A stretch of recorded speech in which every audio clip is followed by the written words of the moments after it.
Magandang araw sa inyong lahat.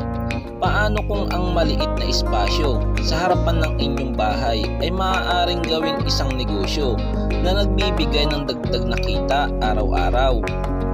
Hindi mo kailangan ng malaking gusali, hindi mo kailangan ng napakalaking kapital, at hindi mo kailangan magkaroon agad ng napakaraming paninda. Maaari kang magsimula ng maliit. Basta alam mo kung ano ang kailangan ng mga tao sa inyong lugar at marunong kang humawak ng puhunan. Ang pag-uusapan natin ngayon ay isang negosyong matagal nang ginagawa ng maraming Pilipino, ang sari-sari store. Pero wag nating isipin na simpleng paglalagay lang ng mga produkto sa estante. Para maging maayos ang isang sari-sari store, kailangang pag-isipan ang lokasyon, puhunan, paninda, supplier, presyo, customer, pautang, inventory at kita. Dahil ang tunay na hamon sa negosyo ay hindi lamang kung paano magsimula. Ang mas mahalagang tanong ay paano nga ba mapapanatiling buhay ang negosyo at mapapalago ang puhunan. Kaya kung nagpaplano kang magbukas ng isang sari-sari store, samahan mo ako hanggang dulo dahil pag-uusapan natin ang mga pangunahing bagay na dapat mong malaman bago ka magsimula. Tandaan mo, ang mga halagang gagamitin natin ay pawang halimbawa lamang. Dahil nag-iiba ang presyo, puhunan at kita, depende sa lugar, supplier, dami ng customer, at paraan ng pagpapatakbo ng negosyo. Unang-unang pag-uusapan natin kung bakit maraming tao ang pumapasok sa sari-sari store business. Simple lang ang konsepto nito. Bibili ka ng mga produktong kailangan ng mga tao, ilalagay mo sa iyong tindahan at ibibenta mo sa customer nang may sapat na margin para magkaroon ng tubo. Ang maganda sa sari-sari store ay maraming paninda ang ginagamit araw-araw. Halimbawa, may pamilyang naubusan ng kape, may batang gustong bumili ng biskwit o candy, may nagluluto na naubusan ng toyo, suka o cooking oil, may taong kailangang bumili ng sabon o shampoo upang maligo, may naghahanap ng malamig na tubig o soft drinks. Kung malapit ang iyong tindahan sa kanilang bahay, malaki ang posibilidad na ikaw ang kanilang puntahan. Pero bago ka bumili ng paninda, may isang bagay na dapat mong pag-aralan ng mabuti. Ito ay ang lokasyon. Napakahalaga ng lokasyon sa sari-sari store. Kung ang tindahan ay nasa lugar na maraming bahay, maraming residente at maraming dumadaan, mas marami kang potensyal na customer. Pero hindi ibig sabihin na kailangan nasa highway agad ang tindahan. Dahil kahit nasa loob ng barangay, subdivision o residential area, maaari itong maging magandang lokasyon kung maraming tao ang nakatira sa paligid at may nangangailangan ng mga produkto. Tingnan mo rin ang mga kalaban o competitors. Kung ilang sari-sari store ang malapit, ano ang kanilang paninda? Magkano ang kanilang presyo? Ano ang mga produktong madalas nilang maubos? At ano ang mga produktong madalas hanapin ng customer na wala sa kanila? Kung marami ng tindahan sa lugar, huwag agad sumuko. Sa halip hanapin mo ang puwang o bakante. Halimbawa, kung ang ibang tindahan ay maagang nagsasara, maaari kang magkaroon ng mas mahabang operating hours.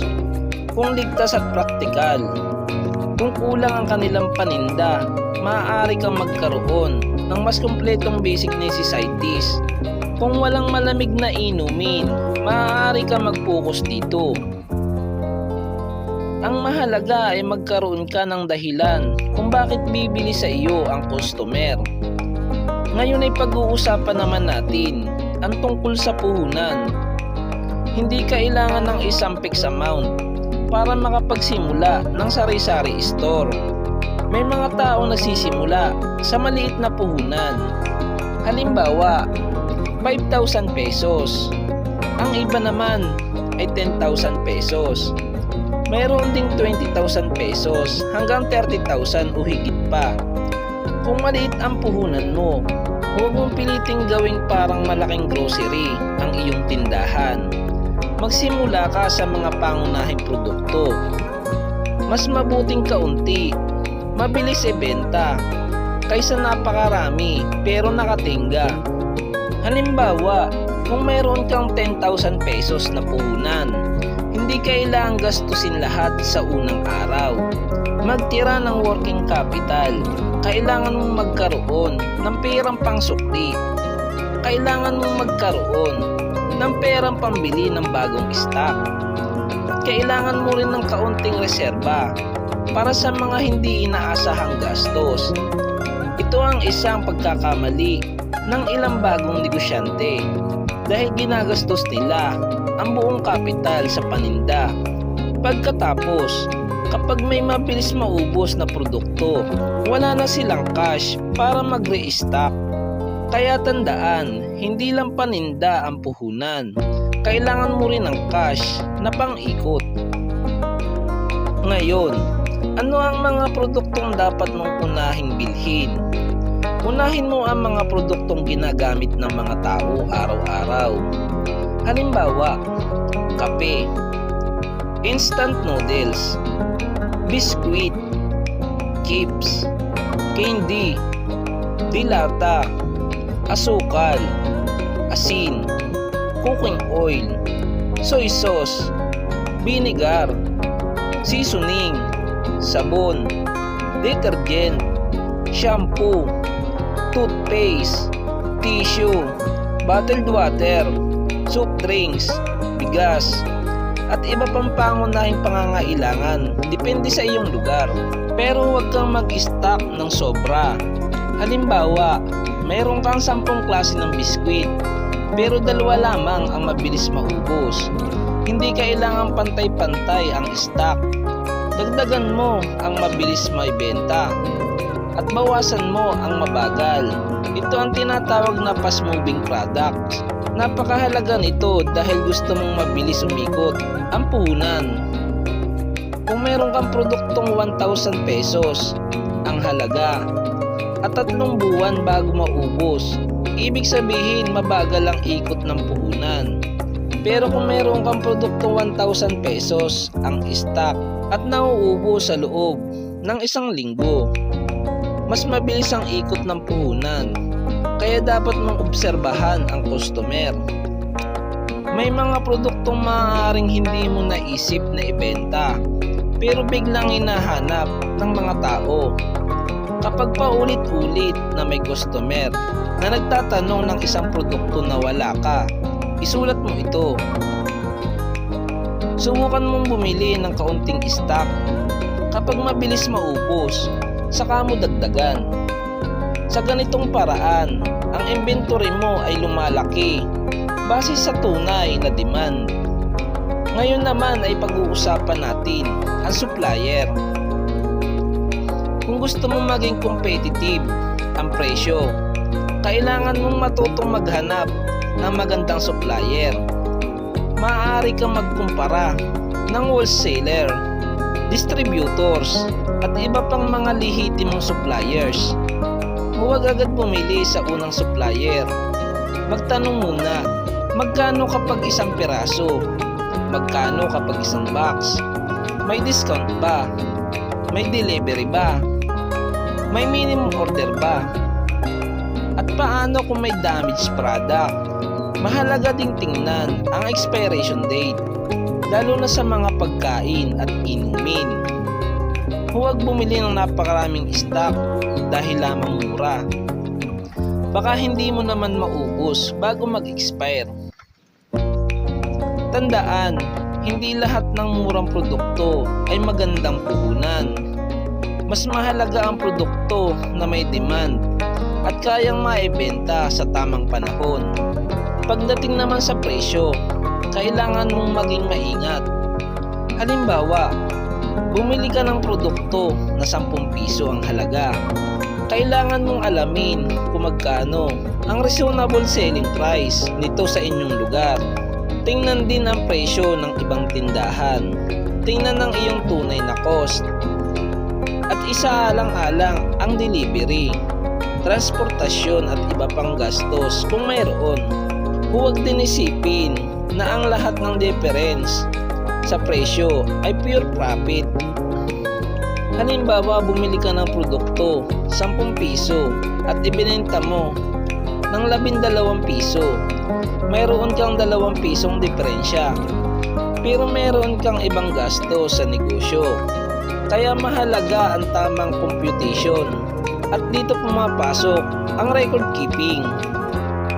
Kahit maliit lang ang sari-sari store, magkaroon ka ng notebook. Isulat ang puhunan. Isulat ang sale bawat araw. Isulat ang gastos. Isulat ang restocking. Isulat ang mga pautang kung mayroon. Dahil kung hindi mo isusulat, mahirap malaman kung kumikita ka talaga. Halimbawa, nakabenta ka ng 2,000 pesos sa isang araw. Mukhang malaki, pero ang 2,000 pesos ay sales lamang. May halaga ang mga produktong iyong nabenta. Kailangan mo ring ibawas ang ibang gastos para malaman ang tunay na profit. Halimbawa, sabihin natin na ang iyong average sale ay 1,500 kada araw. Kung bukas ang tindahan ng 30 araw o isang buwan, ang 1,500 times 30 ay katumbas ng 45,000 pesos monthly sale. Pero hindi ibig sabihin 45,000 pesos na ang kita. Halimbawa lamang kung ang average gross margin ay 15%, ang gross margin ay 6,750 at maaari pa itong mabawasan ng kuryente, transportasyon, spoiled product at iba pang expenses. Kaya huwag mong tingnan lamang ang pera sa kaha.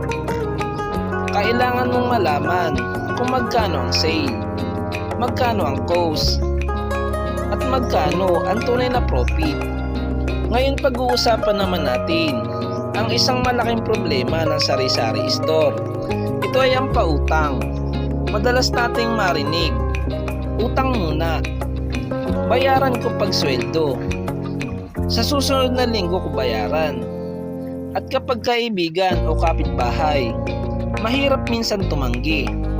Pero tandaan, ang perang ipinapautang mo ay bahagi ng iyong puhunan. Kapag masyadong maraming customer ang may utang, maaaring wala ka ng cash para bumili ng bagong paninda. Kung magpapautang ka, magkaroon ka ng malinaw na record. Isulat ang pangalan, halaga, petsa, at due date. Magtakda rin ng limit. At kung ayaw mong magpautang, maaari mo sabihin ng maayos, pasensya na, cash basis muna tayo. Dahil maliit pa ang puhunan. Hindi ito pagiging madamot. Pinoprotektahan mo lamang ang iyong negosyo. Dahil ang layunin mo ay mapanatiling umiikot ang puhunan. Ngayon, paano mo naman napapalago ang iyong sari-sari store? Kapag nagsimula na maging regular ang sale, huwag agad kunin lahat ng pera para sa personal na gastos. Ibalik ang bahagi ng kita sa negosyo. Dagdagan ang stock na mabilis ibenta. Magdagdag ng produkto na madalas hanapin sa iyong tindahan. At maaari ka ring magdagdag ng serbisyo. Halimbawa, load, cash in o cash out kung available at kwalipikado. Bills payment kung mayroon kang lehitimong provider, o kaya ay delivery sa mga kalapitbahay kung praktikal at sulit. Maaari mo rin pagandahin ang display, panatilihing malinis ang tindahan, ayusin ang mga produkto, ilagay ang mga fast-moving product sa lugar na madaling makita, at kung maaari, maglagay ng malinaw na presyo. Mahalaga rin ang pakikitungo sa customer. maging magalang, maging maayos, at tandaan ang mga regular customer. Dahil sa sari-sari store, mahalaga ang repeat customers. Hindi mo kailangan araw-araw ay maraming bagong customer. Ang mahalaga ay mayroon kang mga regular customer na bumibili sa iyong tindahan. At ngayon, bago tayo matapos, tandaan natin ang mga pangunahing bagay. Una, pag-aralan ang lokasyon. Pangalawa, magsimula ayon sa kaya ng puhunan. Pangatlo, unahin ang fast-moving product. Humanap at magkumpara ng supplier.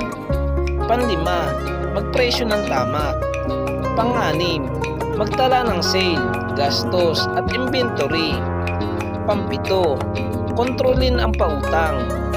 At pangwalo, i-reinvest ang bahagi ng kita para lumago ang negosyo. Hindi kailangang malaki agad ang sari-sari store. Maaari kang magsimula sa ilang produkto. Maaari kang magsimula sa maliit na estante. Maaari kang magsimula sa harap ng iyong bahay. Ang mahalaga ay alam mo kung ano ang kailangan ng iyong market at marunong kang mag-manage ng puhunan. Dahil sa negosyo, hindi lamang laki ng kapital ang mahalaga. Mahalaga rin ang disiplina. Mahalaga ang tamang computation. Mahalaga ang customer service. At mahalaga ang kakayanang mag-adjust kapag nagbabago ang pangangailangan ng mga customer. Kaya kung pangarap mong magkaroon ng sari-sari store, huwag mong maliitin ang maliit na puhunan. Alagaan mo bawat piso. Huwag paghaluin ang pera ng negosyo at personal na pera. Bantayan ang iyong inventory. Iwasan ang sobrang pautang. At huwag kang matakot magsimula ng maliit. Dahil ang isang maliit na sari-sari store, ngayon ay maaaring maging simula ng mas malaking negosyo sa hinaharap. Kung nakatulong sa iyo ang video na ito, huwag kalimutang mag-like, mag-follow, mag-subscribe at i-share sa mga kaibigan o kapamilya na gustong magkaroon ng sariling negosyo. At kung gusto ninyo ng iba pang mga video tungkol sa maliliit na negosyo, puhunan at mga pagkakakitaan, abangan ang mga susunod nating video. Maraming salamat sa inyong panunood. Tandaan, maliit man ang puhunan, kapag tama ang diskarte, maingat ang paghawak at tuloy-tuloy ang pag-iikot ng puhunan, maaari itong maging simula ng isang mas malaking negosyo. Maraming salamat sa inyong lahat. Hanggang sa susunod na video.